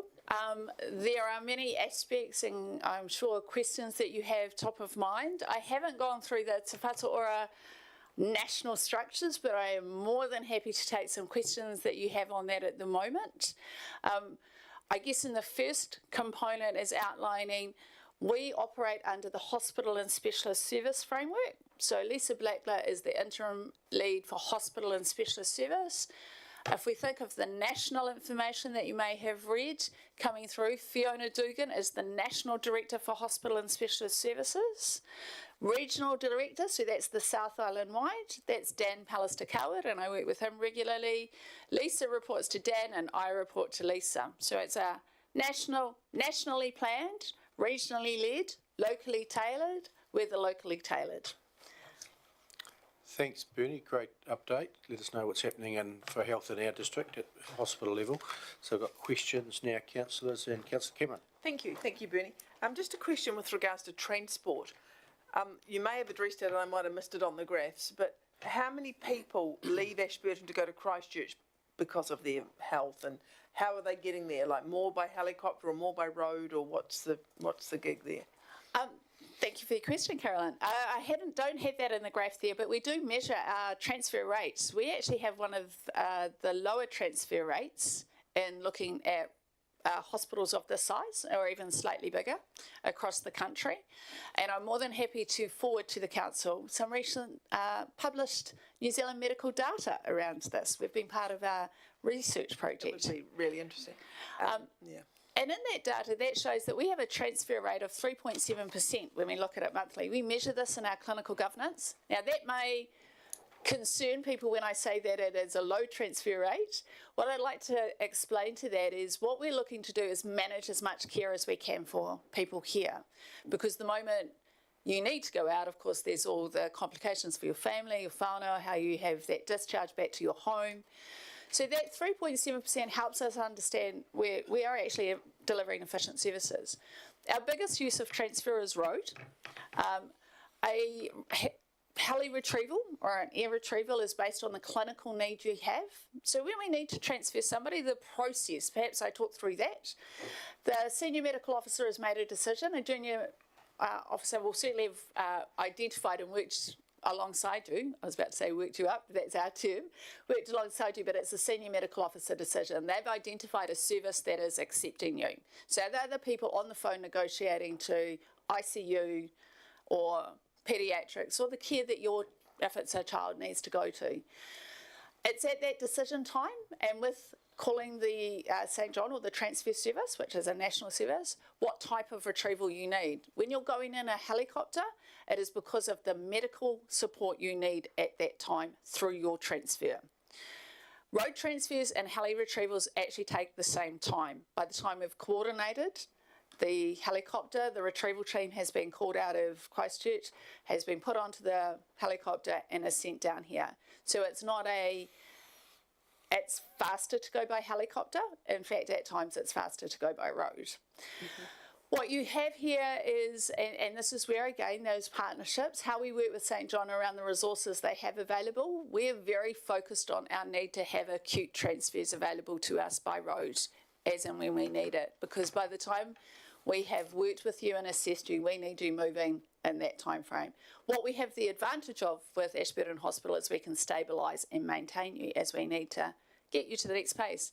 Some interesting information you probably are not aware of is at times we now transfer to Timaru. And we talked with our council colleagues recently around this.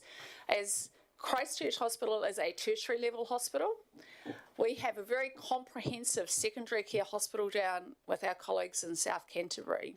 The advantage of Te Whatu Ora is us working together. It's no longer hard boundaries, us or them. There's no fiscal, which used to be a punitive process when we moved a patient south. So we can get you to the place you need to get to in a timely manner. That has huge advantages for our community, particularly when I talk about planned care as well. There are a number of general surgery patients, scopes, ENT, urology, gynecology services that are currently being delivered through South Canterbury Hospital, through Timaru Hospital, for all of our community from Rakaia South. That gives them faster access to that treatment than us working just only in a single pathway approach. Can I ask an additional question? Thank you. I bring that up because obviously low transfer rate, south or north, would presumably reflect on low severity of patients not needing care, south or north, presumably. Or they'd be using your explanation, they'd be delivered south or north. Yep. And when we had that speaker, whose name I was frankly trying to Google him, but I've forgotten his name, who came to the hospital and we went to listen to him, talked about the poorer outcomes in terms of survival and a whole lot of statistics for rural-based people, of which we were classified as a rural-based people. I would have expected our transfer rate to reflect our increased need for more sophisticated, for a lack of a better word, treatment. So I would have thought we would have had a higher transfer rate to get us to Christchurch, to get our time-dependent things that we need that are not available in Ashburton. That was my thinking behind that question. Absolutely. So the person you're referring to is Professor Gary Nixon. Yes. And it is through Professor Gary Nixon and the great work that we deliver through our Rural Health Academic Centre that you'll be aware of in Ashburton Hospital and our partnership with Otago University that we've been involved in the second part of the research. So I think a supplementary piece of information I can send through to you is around the work that Gary identified, which is a nationalised piece of work around poorer health outcomes for people in rural communities, and where Ashburton sits in that profile. So what we have advantage to us is we have access to home-based support services through our team at the hospital and district nursing. We're able to put a lot of those support services in place. Some of those poorer outcomes are big distances for people to go in for surgery. It is important when you go back to it's time critical. We transfer people on time critical frameworks. You need to move now, you need to be in surgery. This research I'll send to you will also talk to you about when we transfer people, we want to make sure that they had the intervention, that we moved them for a reason. They didn't arrive at a tertiary hospital and then sit there for 3 days for something to happen. So this information is also included. I'm talking about heart attack. You know, people that need cath labs and stuff like that. Cath labs, etc. Yeah. So that's all in that same data. Yeah, that would be good to see. And my other point was with regards to that is you talked about a senior medical officer who works from like 1 in the afternoon Saturday till 8, 9, 10 o'clock at night, and they can authorise transportation via helicopter. What say we need a helicopter at 2 o'clock in the morning? Who authorises that? So they're all on duty. So okay, so you've got to ring them up, get them out of bed, get them across the road. That's their job. Thank you. Thanks. Got a couple of questions coming up. Just before we go to them, Bernie, you had some statistics up there on did not attend. Do you follow up on why they didn't attend? Did they get better, or was it the other end of the spectrum? Thank you, Mia. I think that, we do follow up. So to your first question, yes, we do follow up, and I think we could be undertaking some more work in that space. Sometimes the delay between us contacting somebody and making their appointment and the time that they have their appointment does change their personal circumstances. It's also and again, I call to my colleague Philippa, her team actually run the reception in front of house area for our outpatients, and they ring people the day before to confirm their appointment, to check in, to try and address some of the situation. The ENT, which had the highest, that's a lot of the time is paediatric as well as older person. So it's like sometimes it's as simple as the complications of the time of the day we've made the appointment and their ability to get there. So we need to do that better. So in answer to your question, they don't all get better and that's why they haven't come. I think it's some of it is we need to work better in our systems to ensure that they're ready to come. Great, thanks for that, Benny. Councillor Wilson. It seems an unusual thing for me to ask about, but maternity services in Ashburton, having had kids born in Ashburton and Christchurch, you were born and put out the door within about 20 minutes and sent home, no matter what time of the day or night. Ashburton, the strength was that you got to stay there for a few days and settle and all the good things happen. Is that still the case with the updated maternity? Absolutely. We don't have we have an LMC or a lead maternity caregiver workforce that work alongside our employed maternity workforce. So on duty there is a midwife that we've employed and there is the lead maternity caregiver who's bringing the woman into birth. Our role in that time is to be well prepared for what they need. They can stay for the time they need. It is important that we're settling them towards going home by day 3 because they need to be able to be absolutely well at home. I didn't have the stats in here, but I certainly am learning to be more prepared for these questions next time. We, as much of the primary birthing where we have the birth here, we have equal and more people returning from Christchurch to stay here. And I think that is a true value of our community, that, as you say, 20 minutes after you've needed that bed, you are being transferred. So we can facilitate that transfer, have a couple of days here, get settled, get home. You done? Sorry. Councillor Todd. Thank you, Mr Mayor. Thank you, Bernie, for your presentation. What your slide didn't mention was sort of general operations, you know. We used to have in Ashburton 2 surgeons. We have an operating theatre that was, I think $1 million was contributed from the Mid-Canterbury community that Mary will know about. I'm told there's no operations going on in Ashburton, is that correct? Or what is the future of the operating theatre in Ashburton? So I'm going to sort of circle all that information back together. So we do have the theatre here. Our constraint is workforce. So if you have listened or have any questions around the national workforce constraints around Te Whatuara, and we've talked about, you may have heard a lot of conversations in the last 6 months around technicians, anaesthetic technicians. That's that collective team that you need to have in place. What we currently use, the theatre has at least 1 to 2 sessions a week of gastroenterology. We run scopes and procedures. We bring in a general surgeon workforce from either Christchurch or from Timaru. They all love using their theatre. It's fantastic. They see it as amazing. They would love to do more in that theatre, but it's as we stand up that plan of how we deliver all our surgery across New Zealand and our targets. How do we coordinate our workforce as a team that will come and deliver the work and then leave? How do we increase on that? That's very much, and if Lisa was here today, she would have highlighted that as in her vision to how do we work with particularly South Canterbury as we keep Christchurch a really high functioning tertiary unit. We think about what secondary care, what could be delivered in our theatre with our team and partners in South Canterbury. Okay. So you haven't forgotten about us? Not at all. Councillor Ellis. Yep, thank you. And thank you for your presentation. Just GPs in our district, how are we going? Because that obviously impacts on how busy you do get in your acute unit. If someone can't get into a GP because there's not enough of them, by default they end up at the hospital. So how are we going with our GPs and their numbers at the moment in our district?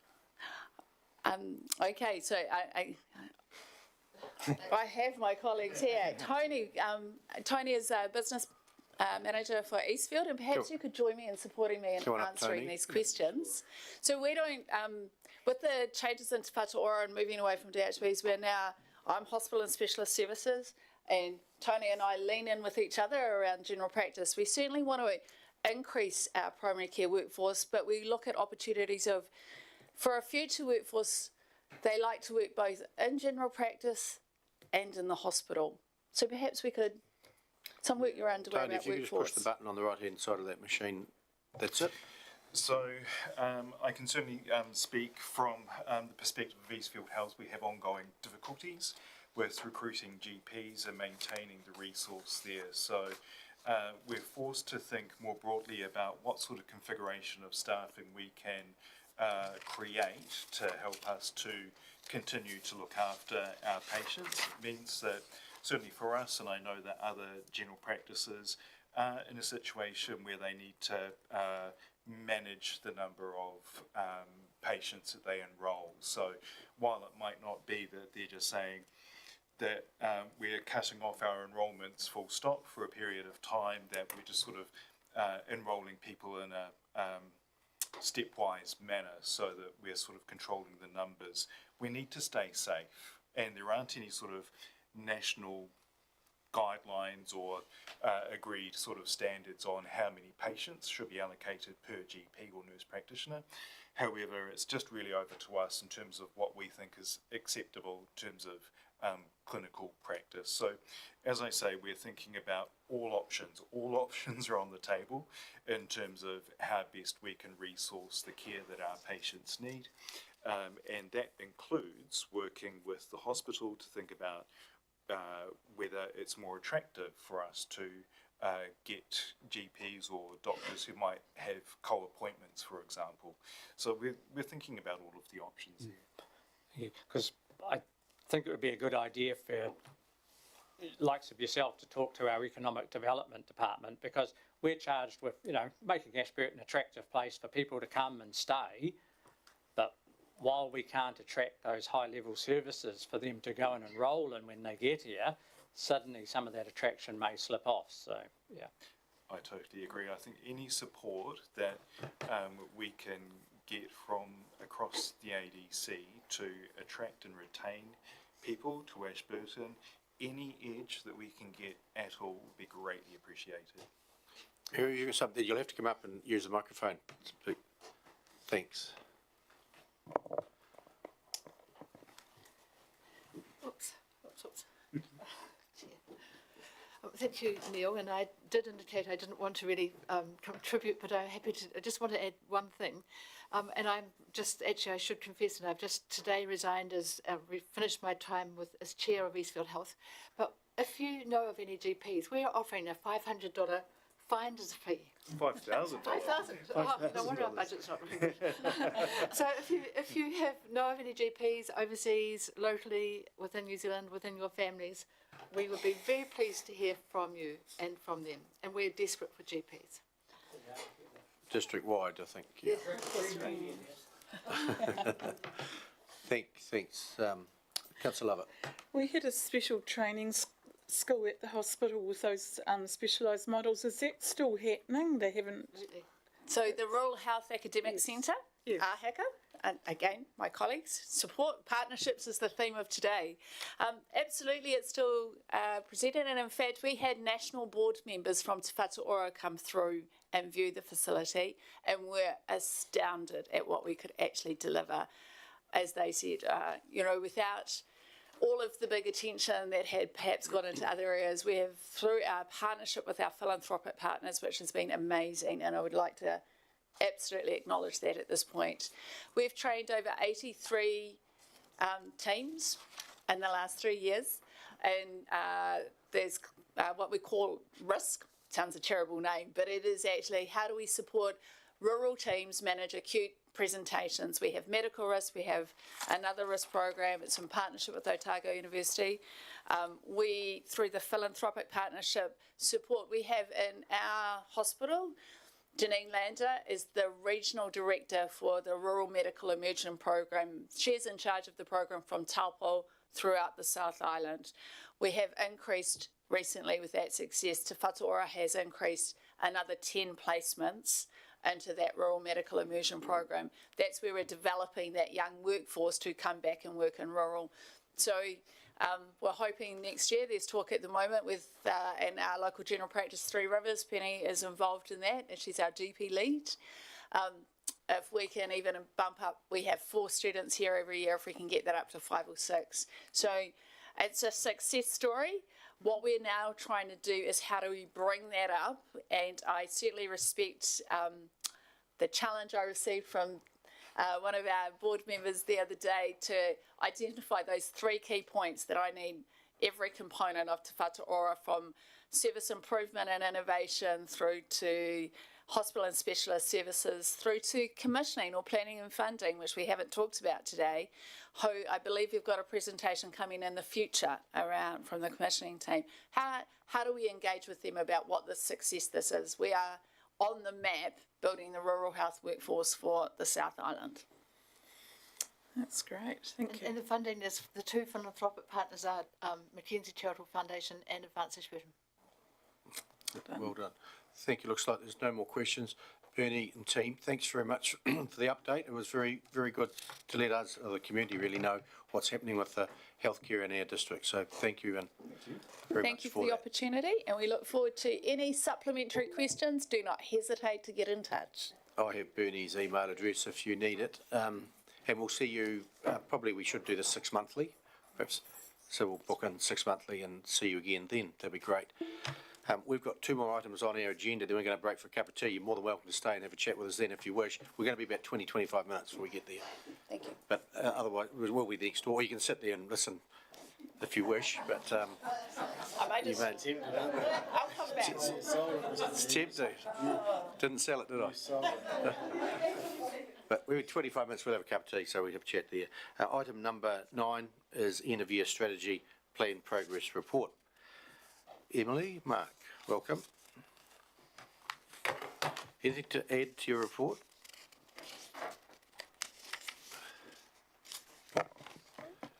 I guess the one thing is that this is the first time I think that this report's been done, so keen to have any feedback on whether you think there's any improvements that we can make to it going forward. Okay. Emily? We'll move on to that. Under the ones you're reporting on, strategies and plans, surface water strategy not there, should it be? So in the schedule that you adopted last year, that's on a 3-yearly cycle. So I believe next year it'll be reported on. Would we be reporting on progress on that? Where do we report the progress on the strategy? Yeah, so that is the progress every 3 years. And then there's a fuller review at another time. Can't quite remember, sorry. Okay. Let's hope there's progress when we go to look at it. Councillor Cameron. To answer your second question first, I think this is great, this report, because it keeps things top of mind and it helps me. And I have asked before, about when the Play Active Recreation Sports Strategy is going to be, so it's good to see it. So I think it's a great report. My question is back to the officers through the chair, is there anything here that what's going to stop you achieving that, getting these reports done in the time that you have planned? Is there anything that you can see that you can envisage that would delay these reports at all?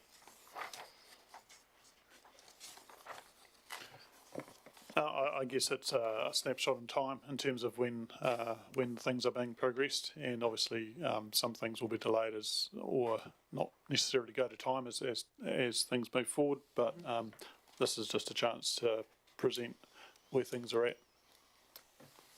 Okay, thank you. Can I have one more question, please? When I look at the Ashburton Domain Development Plan, which is close to all our hearts, really, page 23, it's got playground upgrades, wildlife and gardens, new entry and access road, request additional funding and LTP. So what happens to that? Nothing until we get that additional funding? Yeah. Hamish? Yeah, so the Domain Development Plan is a pathway to a 30-year kind of view, but council needs to allocate resources along that path. So we need to come to you with projects. You say yes or no. If you say yes, we can do it. If you say no, and we had that example with the promenade and the new driveway, then we can't proceed. So it all depends on the resource allocation, and that process is via the LTP in particular, but also the annual plans. Yeah, thank you. Councillor Lovett. I'm just looking at Ashton Beach, I guess, in the report to follow. Page? It's on 20, I think it's 21. Thank you. Down the bottom of 21. Last time we visited this, they're going to talk to Doc to look at it. I guess is that gone, or because I know people have asked me what's going on in this space, because people are down biking everywhere over it, and the plan we had, I mean, it was going to work really well. Sarah? It's just disappointing. Yes, there is a report coming, and I believe it's coming to your next council meeting. Bert's currently writing it, so I don't want to preempt what he is saying, but as alluded to, it is not proceeding, and the report will give you the full reasons why and the necessary background to understand that decision. Okay. Just on the same column, the Staveley Ice Rink refrigeration project, and the next column says it's led by ADC. Is that true? I thought they did that themselves. Through you, Mr. Mayor, if you go to the far right column, absolutely it was completed by the community. I guess it was an example of the sports and recreation activities across the district. So some were led by ADC, and I think that column was a wee bit misleading, hence the comment to clarify what's happened, being community-led and funded on the far right. And a very good project, which is Fantastic. Completed. Correct. Councillor Todd. Mr. Mayor, under 22, Ashburton Airport Development, the date by which it presumes completion, everything is by 2052, which is a long way up. Surely some of these things will be completed prior to that. Is that? I know it's a long lead time. I won't be here, obviously, by then. Hamish? Well, yes, it was a 30-year development plan, and the primary changes or signals in that plan, particularly around the likes of hangar homes or the other features of that plan, need to. The impetus for it will be the market, so the demand for them will drive whether that happens or not. So it's not that we're going to suddenly build, develop, or otherwise do those things on a certain date.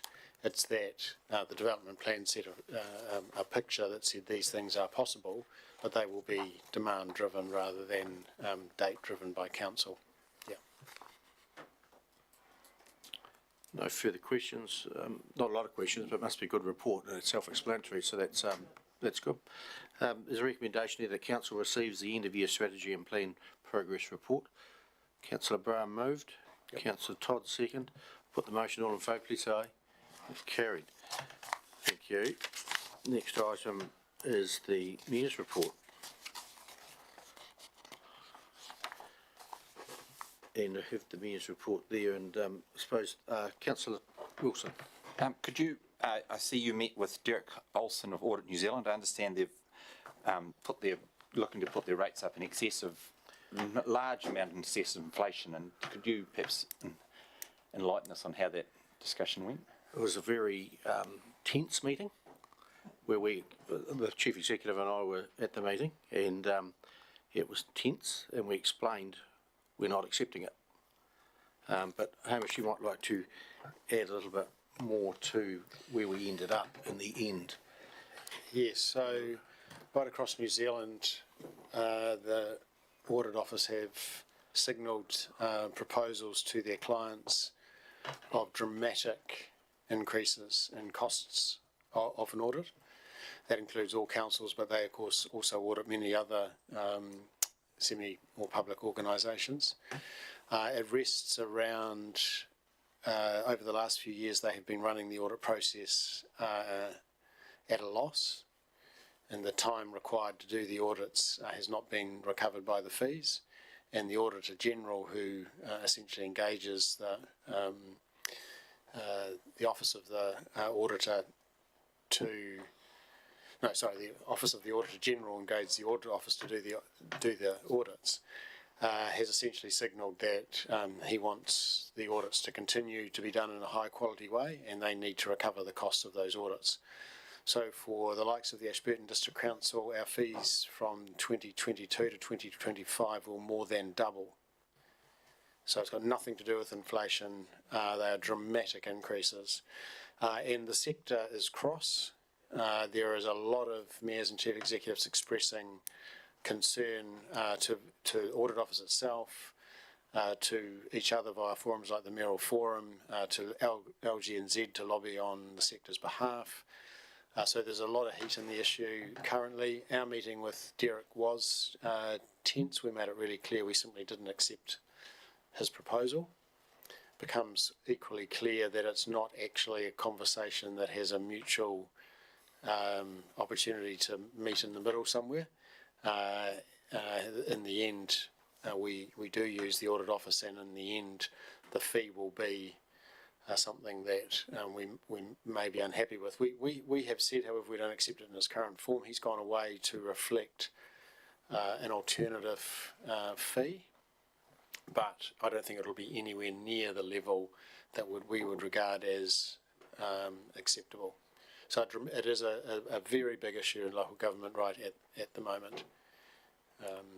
He did also note that compared to many councils our size, this council's balance sheet is complex, and he referred to items such as our shareholding in RDRML, our stake in Eastfields JV, our shareholding in Cape Valley, as being matters that not all councils have, and the complications that they deliver to us, particularly in and around valuation methodologies, and reflecting them in our books at fair value, does mean that our fee is comparatively high compared to organisations that might be regarded as similar in size on other metrics.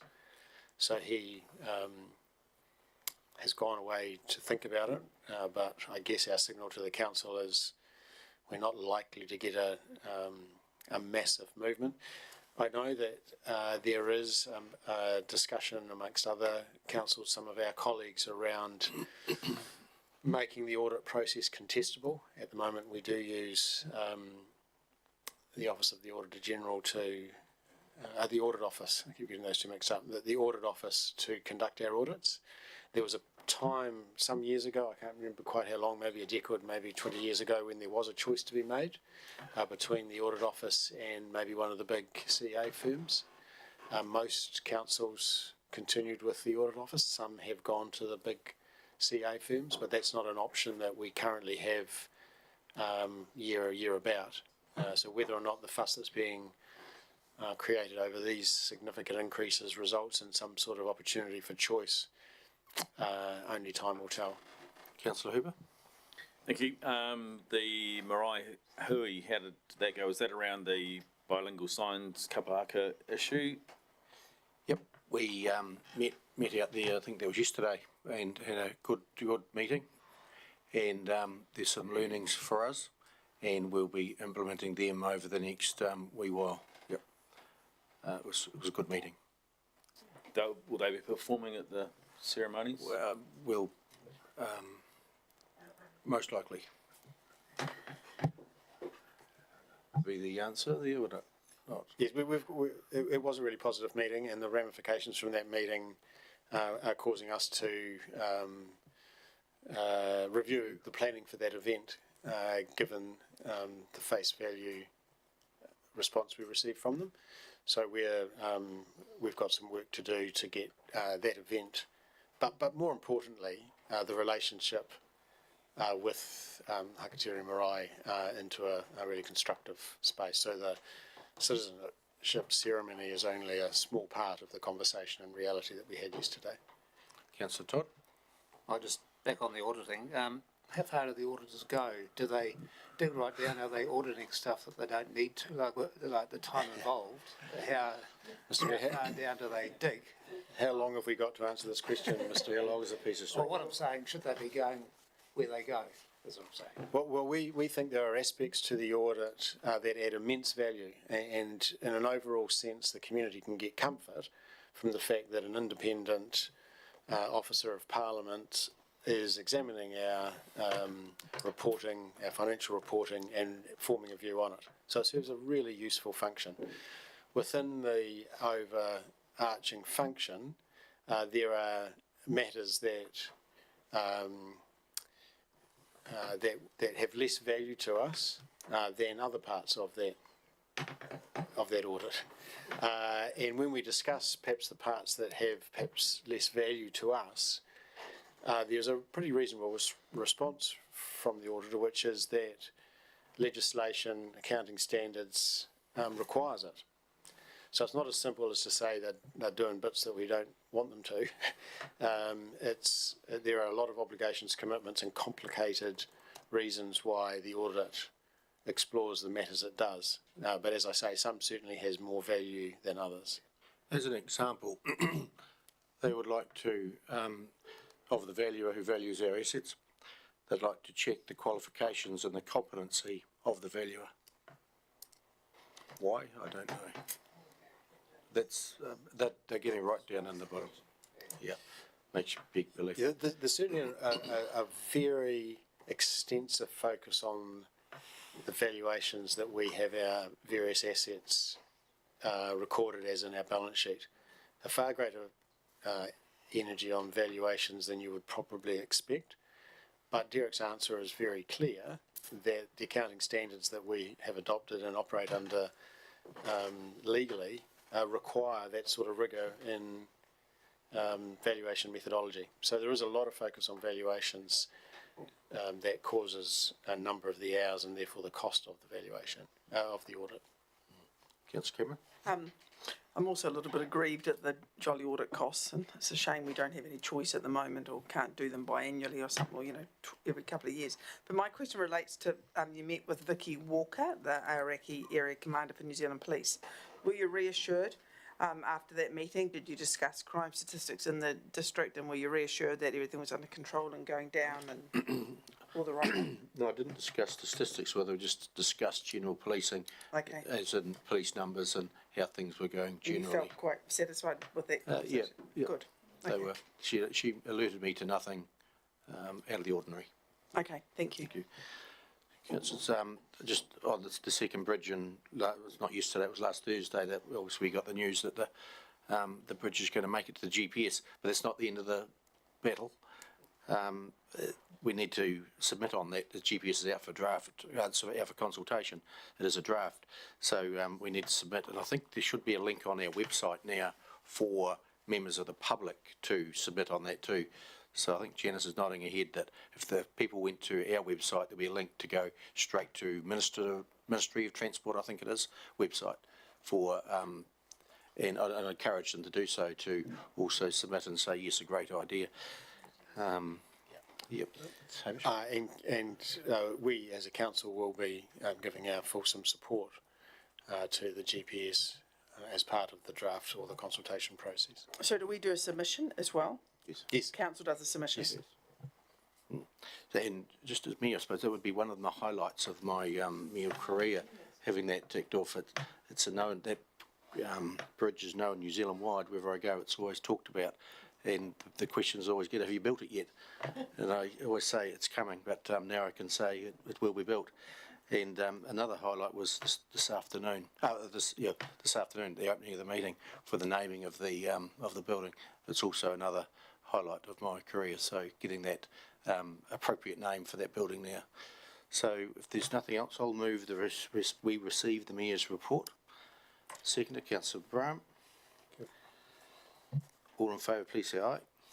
Carried. Well, that is the end of the open part of the meeting. We move into committee. Have a seconder. Councillor McMillan. All in favour, please say aye.